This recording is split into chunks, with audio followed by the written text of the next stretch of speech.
Buenas noches, amados hermanos de la Iglesia El Faro de la Esperanza. En esta noche del 7 de mayo, jueves 2020, iniciamos nuestro culto de oración, nuestro encuentro de agradecimiento, alabanza y estudio de la palabra y oración.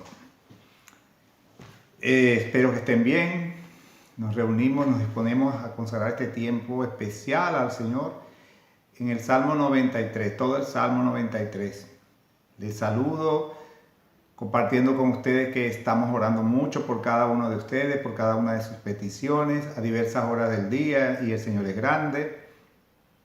Hay un equipo de personas que estamos haciendo cada 3 semanas un medio ayuno de oración. No lo decimos por jactancia, sino es un ayuno colectivo. Los ayunos colectivos se pueden compartir, se puede convocar. Entonces, el que esté deseoso de participar, de aprender qué es el ayuno, con qué sentido lo estamos haciendo, cómo se hace, todo eso. Bueno, el próximo ayuno es el 18 de junio. Este es un tiempo de estar insistentemente dependiendo del Señor, adorándole y buscando su dirección. Vamos entonces a leer, como habíamos dicho, el Salmo 93. Iniciamos con ella el culto y después del Salmo 93 haremos la oración inicial. Y el Salmo 93 nos dice: el Señor reina, se vistió de magnificencia. El Señor se vistió, se ciñó de poder. Afirmó también el mundo y no se moverá. Firme es tu trono desde entonces, tú eres eternamente. Alzaron los ríos, oh Señor, los ríos alzaron su sonido. Alzaron los ríos sus ondas. El Señor en las alturas es más poderoso que el estruendo de muchas aguas, más que las recias ondas del mar. Tus testimonios son muy firmes. La santidad conviene a tu casa, oh Señor, por los siglos y para siempre. Este salmo nos invita a reconocer la grandeza del Señor, que Él es magnífico, a reconocer que Él es el Todopoderoso, a reconocer que Él tiene el control sobre el mundo que creó y sobre toda su creación, y que esto no va a cambiar, que firme es su trono de rey para siempre, que el Señor es eterno, que la naturaleza, como este ejemplo de los ríos, esos ríos bravos, esos ríos con pendientes, que estrondosos, sobre todo esos ríos que se forman de los glaciares, de las montañas, más que las recias ondas del mar. Tus testimonios son muy firmes. La Biblia, la palabra de Dios, registra los testimonios del Señor, lo que Él ha hecho, lo que Él espera de nosotros, lo que Él es, lo que Él nos ofrece, sus promesas. La santidad conviene a tu casa. Vamos a adorar al Señor en una actitud que reconoce la santidad de Él, la grandeza. Santo, santo, santo es el Señor, y debemos adorarlo en espíritu y en verdad. Y debemos venir a su trono, ante su presencia, con gozo, pero también con humillación delante de Él, sabiendo nuestra condición y sabiendo su santidad perfecta, que solo por su gracia podemos estar delante de Él. Oremos. Señor, en esta hora, con las palabras del Salmo 93, reconocemos que eres el Altísimo, que tú creaste al mundo, lo afirmaste, que a través de la naturaleza te manifiestas potentemente tu omnipotencia, tu amor, tu grandeza, pero también vemos en tu creación tu inteligencia y tu creatividad, Señor. Eres muy original, Padre. Eres creativo, Señor. Nos has dejado toda una variedad de cosas hermosas para que gocemos de tu creación.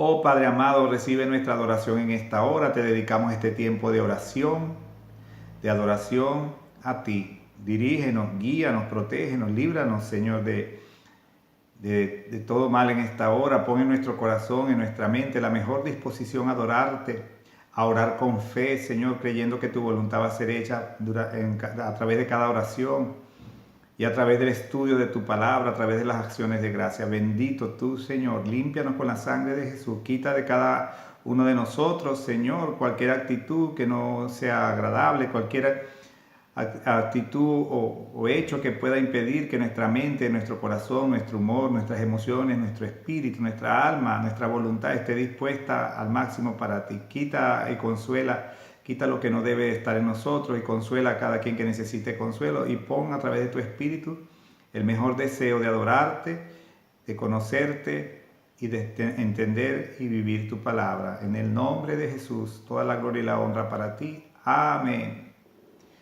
Ahora, amados hermanos, vamos a cantar al Señor. Hay un canto que se entonó el domingo pasado y bueno, vamos a entonarlo hoy como a veces hacemos. Canto con la joya, canto con gozo. Y el gozo del Señor es nuestra fortaleza, como decía Nehemías, el gozo que no depende de las circunstancias, del coronavirus, de que no tengo trabajo, de mi enfermedad o de cualquier otra tristeza, de cualquier otro problema, de mis propias angustias, de mis propios problemas por resolver en mi vida privada, en mi humor, en mi alma. Eso lo está trabajando el Señor, amén. Pero el gozo del Señor no depende de eso. El gozo del Señor depende de lo que Cristo hizo en la cruz. Murió por nosotros, fue sepultado, resucitó, vive para siempre. Un día volverá por usted, vive a través de su Espíritu Santo y su nombre está inscrito en el libro de la vida.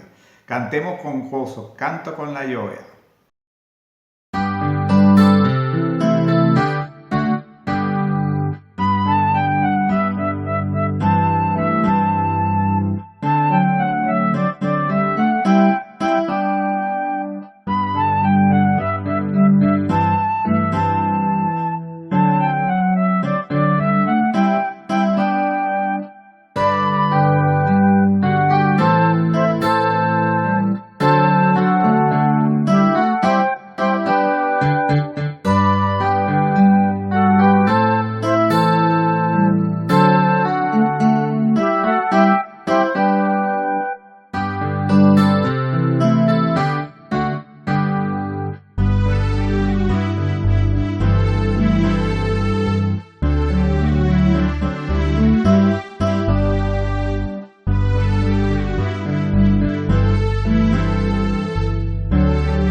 Gracias al Señor por permitirnos adorarle a través de cantos tan hermosos como este.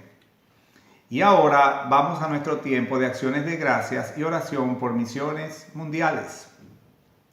Amados, tómense un tiempo, si son ustedes 2 o más, hagan su tiempo de acción de gracias, comparten allí las acciones de gracias al Señor.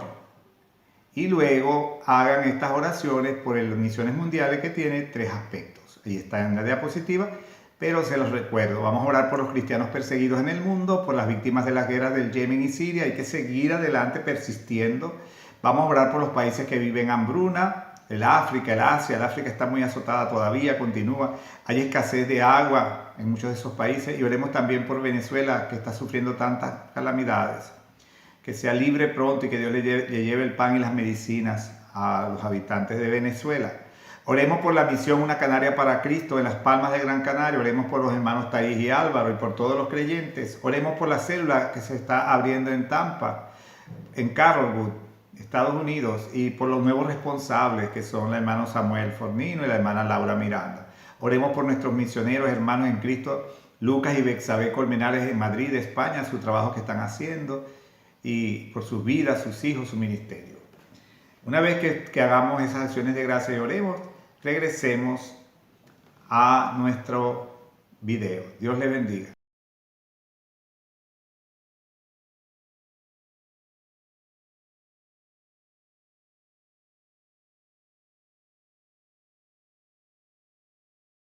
Qué hermoso que nosotros a través de nuestro encuentro de oración practicamos la Biblia.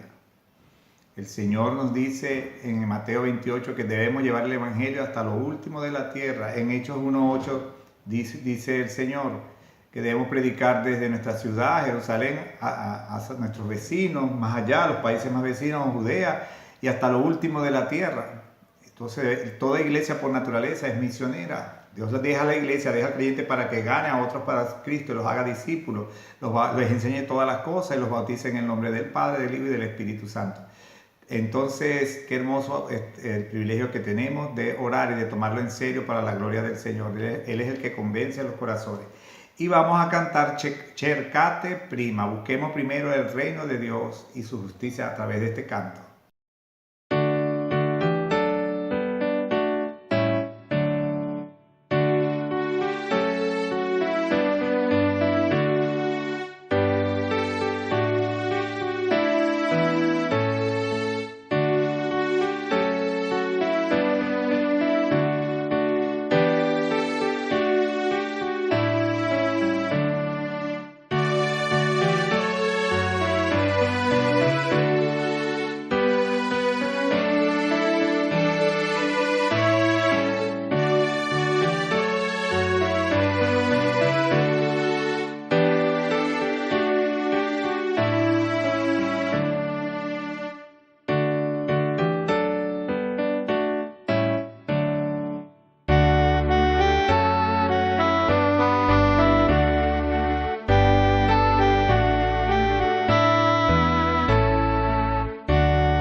bueno cuando los cantos reflejan la palabra de Dios.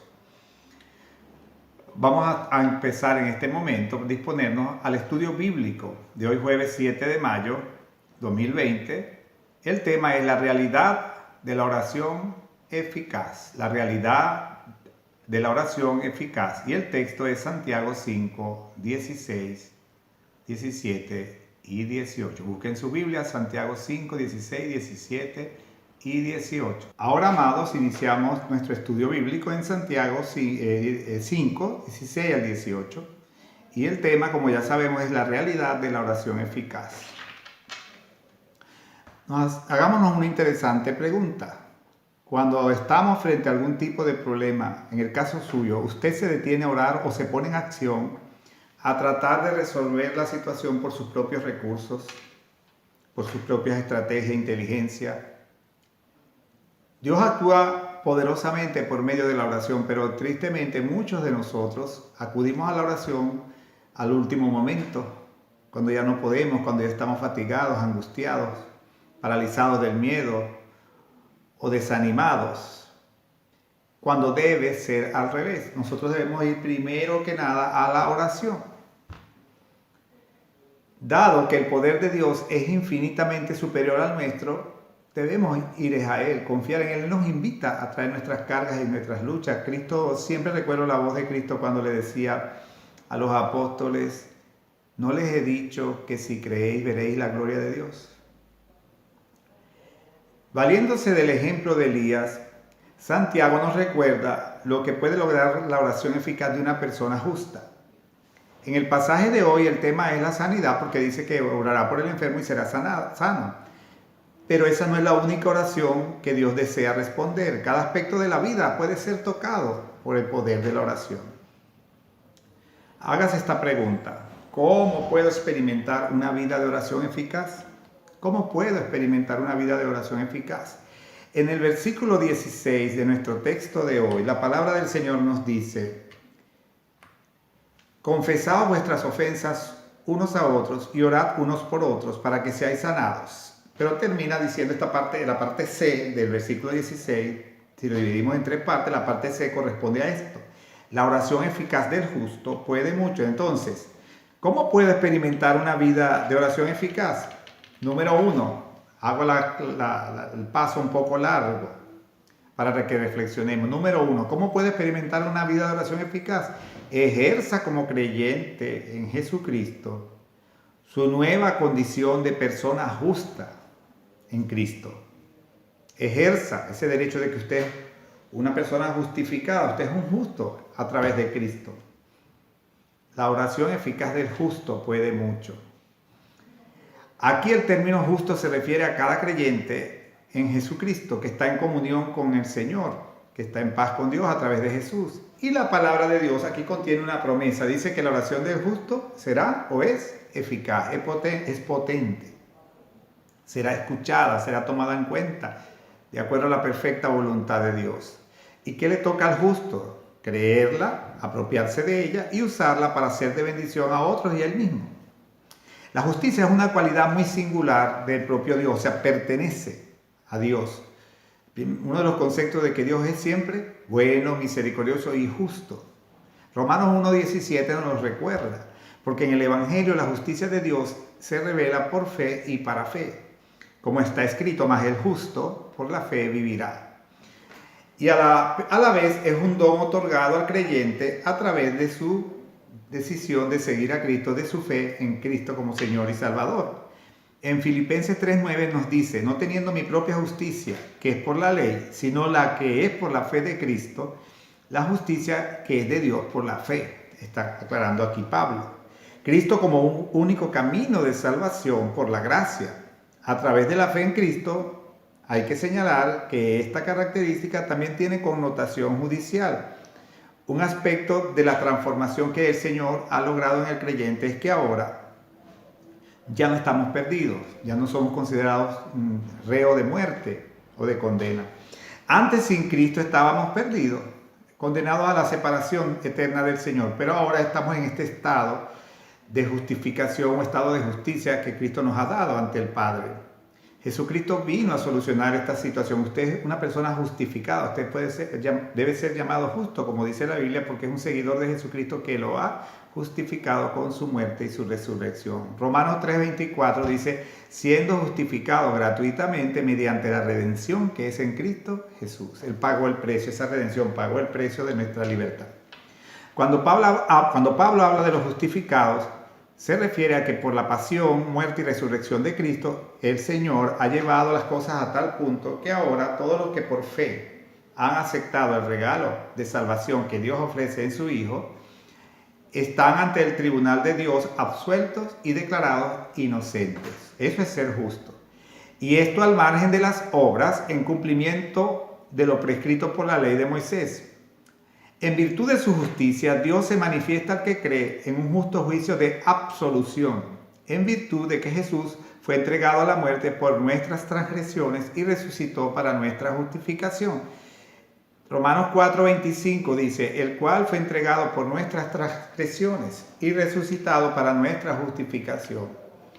La justificación también se manifiesta en una persona que es ahora considerada por Dios justa o justo en Cristo, porque se supone que es una persona que obedece al Señor, que experimenta un nuevo nacimiento, un cambio de mente, un cambio de vida y corazón, en base a la cual se va transformando cada día a la imagen de Jesús. A través de la presencia transformadora del Espíritu Santo en el corazón, en la vida de cada persona que se ha entregado al Señor, que ha recibido al Señor en su vida, que ha decidido creer en Cristo como su Señor y Salvador y seguirlo como fiel discípulo. El justo en Cristo no es una persona perfecta, pero no vive para pecar. Se está transformando en un pequeño Cristo. Tiene una comunión íntima con el Padre Celestial. Es una persona apartada para el servicio a Dios. Pero claramente durante su permanencia terrenal podrá fallarle a Dios, podrá pecar, cometer pecado, aunque viva para Cristo. Pero el justo en Cristo tiene el gran privilegio que los oídos de Dios siempre están atentos a sus oraciones, a su clamor, a su intercesión. Esto lleva a que el justo desea mantener un corazón puro para oír y ser oído por Dios, como era el caso del salmista David. En el Salmo 51:10 él dice, le pide a Dios, tenía esa lucha de su condición, aunque era un justo y creyente en el Señor, esa lucha cuando en su debilidad pecaba contra el Señor sin querer hacerlo. Dice, crea en mí, oh Dios, un corazón limpio y renueva un espíritu recto dentro de mí. Por otra parte, esta frase nos lleva a la segunda parte de la respuesta, ¿cómo puedo experimentar una vida de oración eficaz? De la respuesta que debemos dar a esta pregunta, ¿cómo puedo experimentar una vida de oración eficaz? Habíamos dicho en primer lugar, ejerza su condición de justo y hemos hablado de la justificación. Número 2, confiese sus pecados al Señor. Nosotros hemos visto otras veces cuáles son los tropiezos de la oración y una de esas es los pecados inconfesos, el no reconocer nuestras ofensas. Eso bloquea los oídos de Dios. Por eso comienza diciendo en la parte A y B del versículo 16, confesaos vuestras ofensas unos a otros. Note que la declaración, la oración eficaz del justo puede mucho, viene antecedida del consejo de Santiago de que el justo, antes de interceder ante el trono de la gracia, antes de clamar por un enfermo, por un necesitado, por su propia vida, por su propia protección ante una tentación o cualquier otra dificultad, no debe tener pecado sin reconocer y sin pedir que Dios lo limpie de ese pecado, de lo purifique, que es la confesión. Porque si no, no habrá una oración eficaz. Los pecados sin reconocer ante la presencia del Señor le restan eficacia a la oración. Santiago nos recuerda que la confesión mutua trae sanidad espiritual y física. Esto nos libra de las pesadas cargas físicas, emocionales y espirituales. Muchas enfermedades emocionales, mentales y físicas vienen de no resolver un pecado oculto, de no estar en paz con los demás, de no haber reconocido un error, una falla, algo que le hemos hecho a otro, quién sabe. Cuando uno confiesa los pecados no resueltos, ¿qué pasa? El Espíritu Santo remueve todos los obstáculos de nuestra vida que pueda tener la oración. La confesión rompe el poder de los pecados ocultos o sin reconocer. Cristo ha hecho posible que vayamos directamente a Dios en busca de perdón, pero el confesar nuestros pecados unos a otros todavía tiene un lugar importante en la vida de la iglesia. Santiago ofrece un resumen que ilustra el poder de la oración. La confesión de pecados se debe hacer primeramente a Dios y a la persona que se ha ofendido, si este fuera el caso. Realmente es mucho más fácil confesarle los pecados a Dios que a las personas, Pero en cuanto al pecado hay que deshacer dos barreras, la que se ha establecido entre nosotros y Dios y la que hay entre nosotros y nuestros semejantes. Pero dicha confesión no necesita ser hecha a un sacerdote o a una imagen que sirva como mediador, simplemente confesados unos a otros como sea lo más apropiado. La Biblia dice, porque hay un solo Dios y un solo mediador entre Dios y los hombres, Jesucristo hombre. Eso está en Timoteo. Y en Hebreo nos aclara que el Señor está continuamente para interceder ante la presencia a la derecha del Padre para interceder por nosotros. Oh amados, nosotros debemos entender que cuando se ha construido una muralla, un muro entre nosotros y Dios, o entre nosotros y alguien, o entre Dios, otra persona y nosotros, solamente la confesión con sabiduría nos hace poner en paz con Dios y con el ofendido. El poder de la oración es ilimitado para curar los males de la vida. Tenemos que estar en paz con Dios y con los semejantes. Si necesitamos apoyo afectivo en nuestra lucha contra el pecado, debemos confesarlo a alguien que pueda darnos apoyo, una persona madura y de confianza. Si después de haber confesado un pecado a Dios todavía no sentimos su perdón, porque ahí está la culpa falsa, o sea, la culpa verdadera es el pecado que no he reconocido.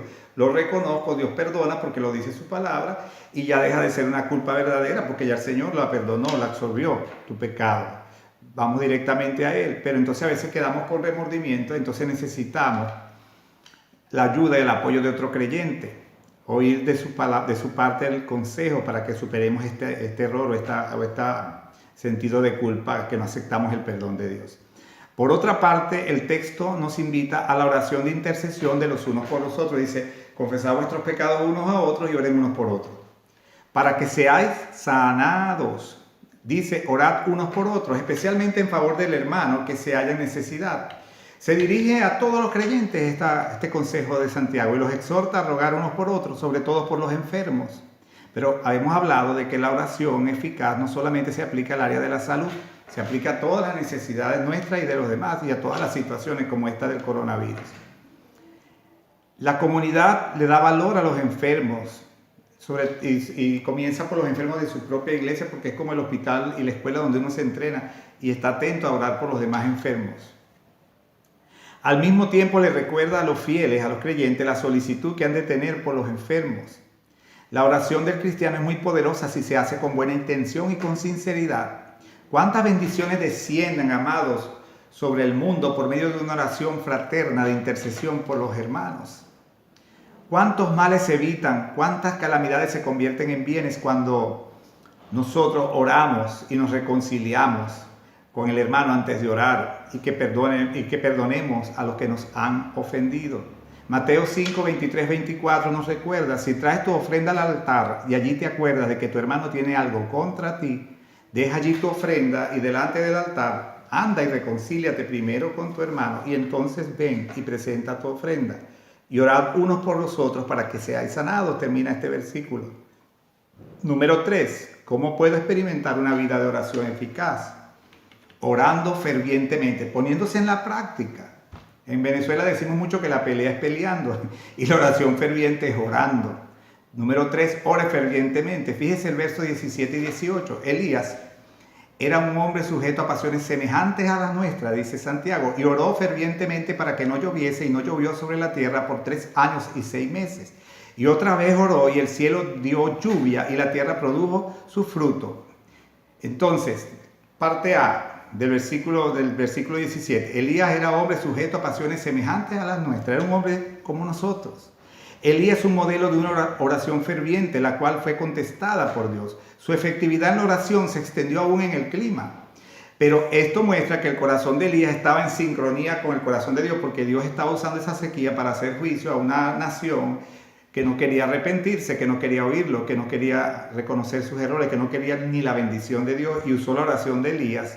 Y Elías oró con un propósito que era de parte de Dios, pero lo hizo fervientemente. Él oró para que la lluvia se detuviera y comenzara en su momento de comenzar, porque él estaba con su corazón sincronizado con el de Dios. Oró fervientemente, dice la parte B. Fervientemente, él literalmente oró con oración. Oración constante, oración con amor, oración que derrama el corazón, que le crea a Dios, que no deja nada escondido en la petición. ponerse en la misericordia, orar con misericordia, ponerse en el zapato del enfermo, en lo que el otro siente, ponerse en lo que está experimentando la persona por la cual estoy pidiendo, por un problema particular, etc. Verdaderamente ferviente es orar con fervor, ardor en el alma, pasión y fe, creyéndole al Señor. Sí, Elías era hombre sujeto a pasiones semejantes a las nuestras. Entonces nosotros podemos ser hombres con el poder de oración como Elías. El destino del mundo depende en gran parte de la oración de personas piadosas, obedientes, de justos que realmente crecen en la fe, de la oración de intercesión de estos justos. El Antiguo Testamento contiene ejemplos impresionantes a este propósito. Santiago recuerda la oración del profeta Elías, que fue poderosa incluso para detener el curso normal de las estaciones. Y a pesar de todo, Elías era un hombre como nosotros. Esta oración tiene que emanar de un amor fraternal, puro y sincero. Eso también es fervor. La verdadera oración solo puede proceder de un corazón puro. Finalmente, hermanos, recordamos que hemos hablado del tema. Cómo desarrollar o la realidad de la oración eficaz. Y lo hicimos a través de la pregunta, ¿cómo puedo experimentar una vida de oración eficaz? Es posible ser victorioso en la oración. Asuma su posición de justo, viva como el justo que es ahora en Cristo, que lo ha salvado y lo ha rescatado y que usted le ha entregado el señorío de su vida a Él. Confiese sus pecados al Señor, no espere a última hora, apártese del mal. Si tiene que buscar al hermano, si es contra otra persona, reconozca, vaya a Él y ore con fervor, orando, como dice la traducción del griego. Dios los bendiga. Luego del estudio de la palabra del Señor, vamos a terminar con el último tiempo de intercesión, de oración, que cubrirá 4 aspectos. Estaremos orando por la pandemia del coronavirus. Seguimos insistiendo. La Iglesia de Dios clama con más intensidad en medio de los momentos difíciles. Por los habitantes de Monópoli, número 2. Y número 3, por todos los miembros de la Iglesia El Faro de la Esperanza. Oremos los unos por los otros, como dice la palabra y como lo hemos visto hoy. Y en cuarto lugar, estaremos orando por enfermos específicos y otras necesidades que nos han llegado para que clamemos por ellas. Esta parte de la oración, del último tiempo de oración, ustedes tienen en el video cada uno de esos puntos que contiene el punto 1, el punto 2, el punto 3 y el punto 4. Eso lo celebramos, cada quien lo va a realizar en su casa. Que Dios le bendiga y recuerde que la oración eficaz del justo, y usted está justificado en Cristo, puede mucho. Que Dios le bendiga. Hasta el próximo encuentro del domingo.